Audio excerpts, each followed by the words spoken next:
Here's who stood out on day 8 of 49ers training camp. Keep in mind, lots of veterans had the day off. The good quarterback Brock Purdy. He didn't have the day off, and he threw 0 interceptions for the second practice in a row, which is big for Purdy, considering he threw 7 interceptions combined on Monday and Tuesday. Purdy said he was testing himself to see what he could and couldn't get away with on the field. Fair enough. Now he knows his limitations, so he shouldn't make the same mistakes again. Instead of running around and forcing passes downfield when the pocket collapses like he's Josh Allen or Patrick Mahomes, just take the freaking sack. Be Brock Purdy. And that's exactly what he did today. Growth. Wide receiver Deebo Samuel.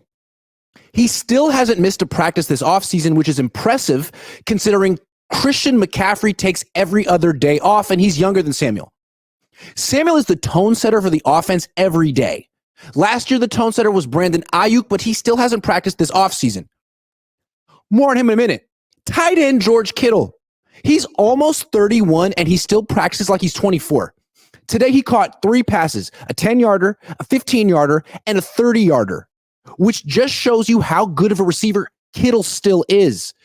Too bad the 49ers treat him like a 4th option. He'd be a go-to guy on any other team. Linebacker Fred Warner.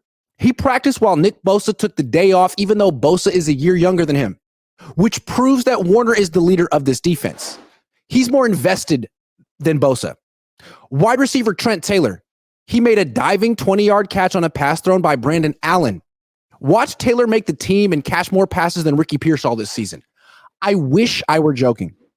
Wide receiver Chris Conley. He beat starting cornerback Deommodore Lenoir with a dig route for a 10-yard catch during a move-the-ball period of 11-on-11 team drills. I haven't seen Deebo Samuel beat Lenoir once in camp, so this is a big accomplishment. Conley should make the 53-man roster, but probably won't because he's almost 32. Linebacker Tatum Bethune. He stripped the ball away from Cam Latu. More on him in a minute. The 49ers are excellent at scouting and developing linebackers, and Bethune seems like their next good one. The run defense. This is interesting. It was a major issue last year, and the 49ers never made an adjustment, never changed their defensive front, just kept using the wide 9, which kept getting gashed. Now the Niners have a new defensive coordinator and a new assistant head coach, and they've added some wrinkles to the defense. Today, the Niners practiced a 5-man defensive front for the first time in years. I haven't seen them use one since 2018.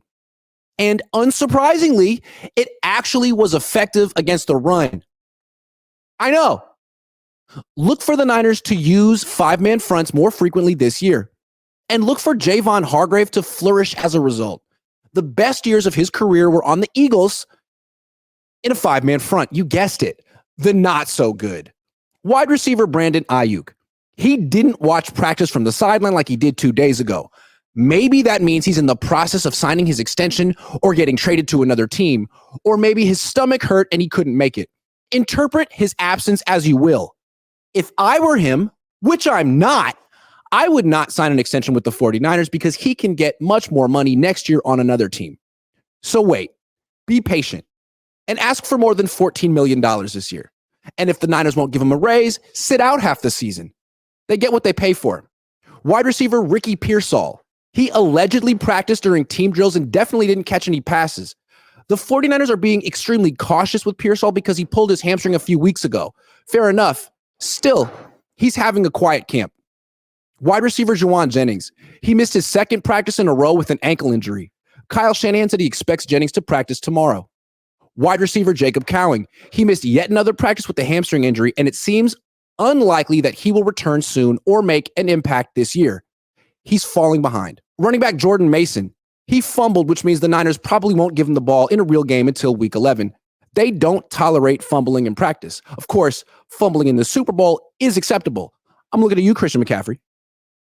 Tight end Cam Latu. He caught 2 passes today, which is outstanding for him. But right after he made the second catch, he fumbled and the defense recovered, which is not outstanding. If getting open, catching the ball, and holding onto it were skills that didn't matter for a tight end, he'd be elite. Quarterback Joshua Dobbs. He underthrew a deep pass to Danny Gray, who was open, and almost got intercepted by Ambry Thomas, who dropped a gimme because he's Ambry Thomas. Joshua Dobbs is a great backup quarterback, except when he has to throw the ball more than 5 yards downfield. Then he's terrible. Kicker Jake Moody. He missed 2 field goals today because people were watching him and he was under pressure. He's so much better when no one can see him kick. As a courtesy, fans should turn around or simply look at the sky when he's kicking. How would you feel if people stared at you when you did your job?